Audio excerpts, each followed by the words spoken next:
One love to the hip hop. We finally hit the end of the road. Talking about some hip hop for sure. One love to this culture, man. I do this for the love, definitely for sure.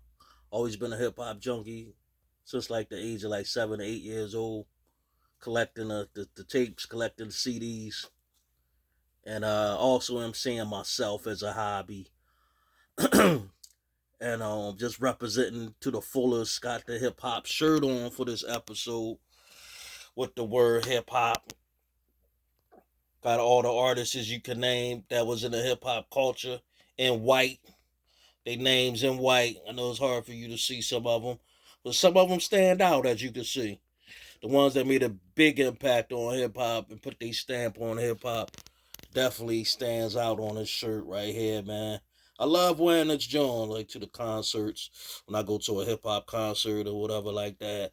You gotta really look into the word hip hop and look into it and see the names, and you'll definitely see, somebody that you may know and a lot of other people you may know. Got the hip hop wall in back of me. Had to do this last episode with the hip hop wall in back of me, all the albums that inspired me growing up throughout my years, that got me through my trials and tribulations throughout my young years and everything like that. The ones that definitely made an impact and inspired me as well as being a hip hop junkie. Dr. Dre, Clock in the Middle. Yeah, man. Hip hop fan for sure. Hip hop rug underneath me. You know what I'm saying? Sitting up here on top of the hip hop characters. We're talking about some hip hop. 1999. We finally made it here. Excuse me. And we're going to get right into it, man. Right into it. And we're going to talk about my top 10. But before we talk about that, subscribe, subscribe, subscribe. Make sure you do that for me, please. Make sure you hit that like button. And make sure you share this video with all the real hip hop fiends, the hip hop fans, the hip hop junkies. Don't share this video with the people who don't listen to that real hip hop, who don't know nothing about the real hip hop. Share it with people that appreciate it, folks. I appreciate you do that for me. So we could communicate and talk. You leave your messages and your comments. Let me know in the comments which was your favorite albums of 1999. I'm gonna give you my top, and here it goes. First one, Eminem. His first. That wasn't his first album, believe it or not. The Slim Shady LP. What Hi, My Name Is. First album was Infinite. This Some Shady LP was his first on a major label. That's why a lot of people may think it's his first. I actually thought it was his first, and I liked the album, but it grew on me. Because when I used to collect the CDs heavy, when I used to collect the tapes heavy, I got it thrown in my bag as a primo, as an EP with How My Name Is on it. That was the joint that came out, that single. Hated that joint, folks. I thought it was the most annoying and disrespectful shit I ever heard in my life. And then I just, like, a couple years later, I heard Eminem freestyle, and I was like, wow, I was sleeping on this ball. You get overshadowed with that, killing my baby mom and using drugs and all that, other bullshit. Them inner demons that come out. And I think Dr. Dre ran with that. A lot of people could relate to that, especially a lot of white boys. Was living that same lifestyle, and he told Eminem just to be himself. And that's when I liked it, Eminem, when he started being himself. That first album, The Infinite, he wasn't being himself at all. And I ain't listened to that till like during the pandemic or something. That's when I listened to the Infinite album. But my favorite song on that joint is the joint where he like, I'm tired of the same Nike Air ad. It was like the relatable song that you going through a depressed time of your life. You about to say fuck everything, man. Everybody can relate to that song. When you have at least throughout your week, throughout your month, you always got a day or a couple days you feel just like that in that particular song. Also, man, I like to talk about um Prince Paul. His album was called Prince Among Thieves, a real classic hip hop joint that if you don't got that in your collection, I definitely feel as a hip hop junkie and a fan of hip hop, you need to get it. If you never heard of that album, if you never heard of Prince Paul, you shouldn't even be watching this video right now. I can't even consider you a true hip hop fan if you ain't heard of Prince Paul, man, the number one, top notch producer of all time. Nice as an MC, super nice, you know, dude that continue to put his stamp out, man, in hip hop. Help, had a lot to do with De La Soul and everything like that. This album had the most skits on any album that I can name. The best skits on any hip hop album that I can name. De La Soul was the one that started the skits in hip hop. They're the ones that made it popular. And this one has the little short little stories in between the skits, and it's also a lyrical masterpiece. Prince Paul does his thing with this album, man. Probably the best production that I heard from him. All his joints are super banging though. Like he ain't really did no flops in my opinion, but this is like his top notch work on this particular album. Then you had the Roots, Things Fall Apart.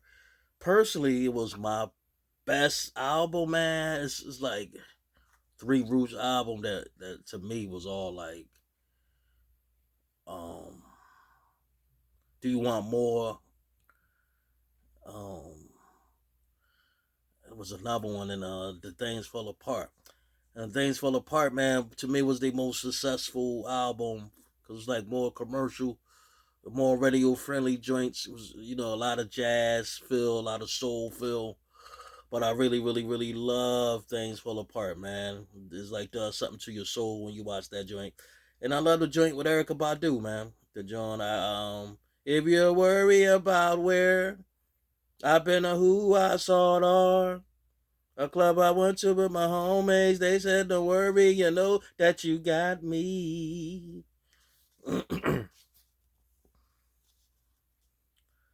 Eve sung the hook, not the hook. Erica Badu sung the hook, but Eve did the female rap part of the song.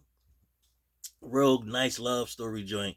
He was talking about a girl who's, was always, worrying about when he don't see him that much and when he's away and stuff like that on concert. She was feeling like a little, a certain way, but she was letting them know, like, y'all, you got me, baby. I'm here for you. You know what I'm saying? But she was letting y'all know she was lonely as well. You know? And then Eve, that was her intro to the hip hop.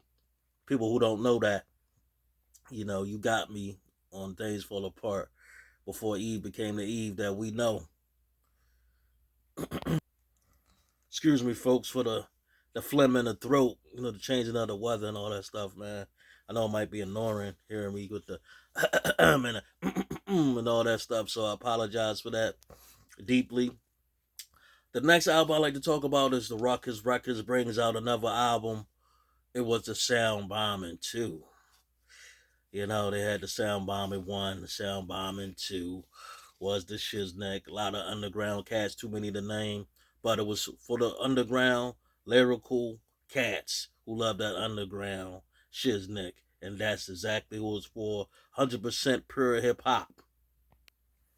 And then we had EPMD. They had Out of Business. That album came out that year. EPMD, man, they ain't had no flops in my opinion. People might have their own thoughts and opinions on the different albums and everything like that. My personal favorite was Strictly Business, Unfinished Business.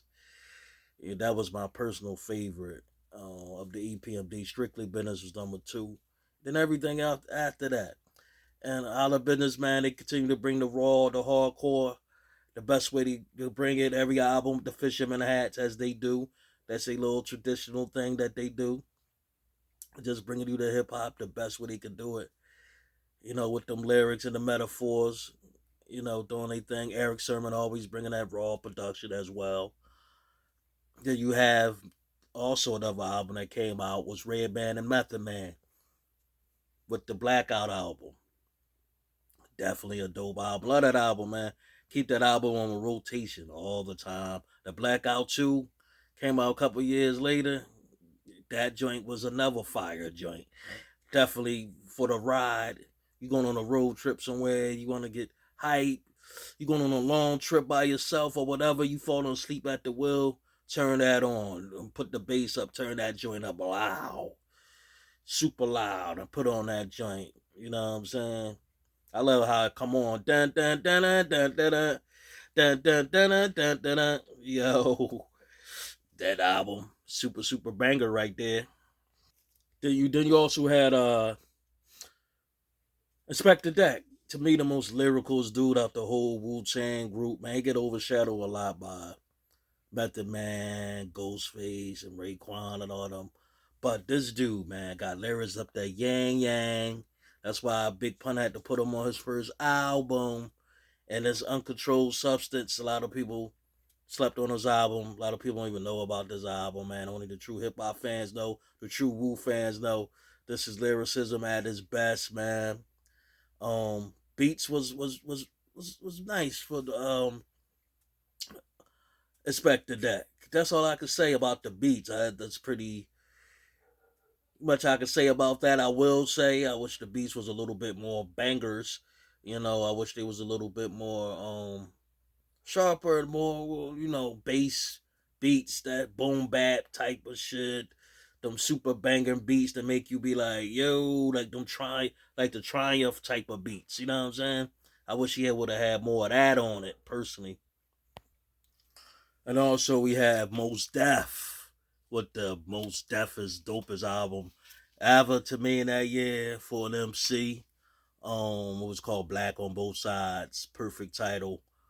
Most Def bring the cultural awareness along with them dope underground sharp rhymes, man. The best way he could bring it. It was a masterpiece in my opinion. Production was straight underground but raw. It was definitely for them underground MCs, the fans, and the MCs as well, but the underground fans who love the real, that don't like that watered down commercial. This is strictly from the basement. You know what I'm saying?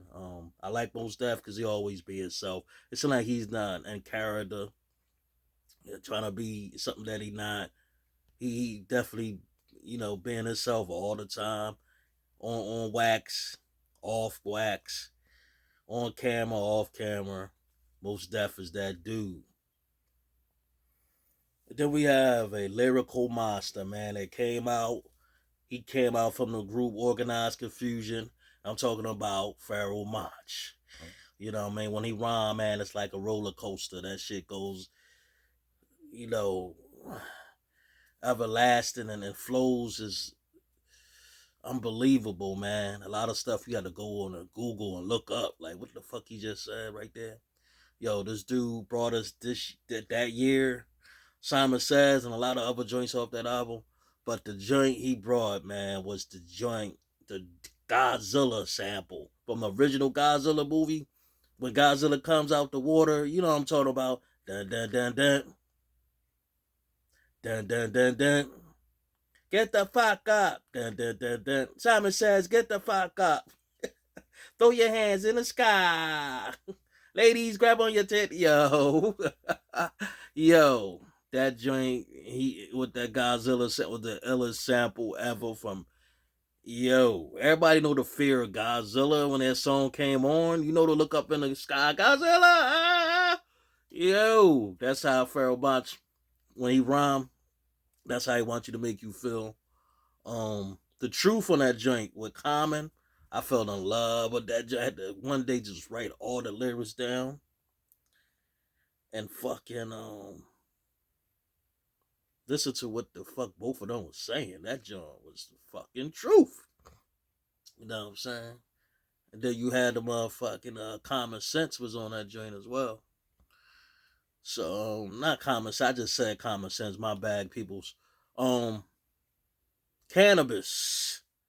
So he had all the top notch lyrical underground, real pure hip hop to the core MCs on there. He only rolled with them type of dudes, people. Pharoah Monch, for sure. Eternal Affairs.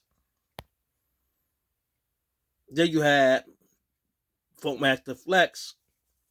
Funkmaster Flex, rest in peace. Rest in peace, Funkmaster Flex.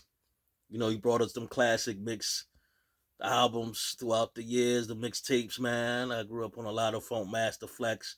That's when I got in, get the Herb Pun, you know what I'm saying, on a joint. You know what I'm saying? Power from the Street Lights made the place dark. I think that would be his first joint. His first or second joint. I heard that pun joint with a Fat Joe. And the tunnel was just a famous place in New York. You know, a lot of people, hip hop fans, know about the tunnel. Place where a lot of MCs came through at throughout the years, man. And he made an album, you know, based on that.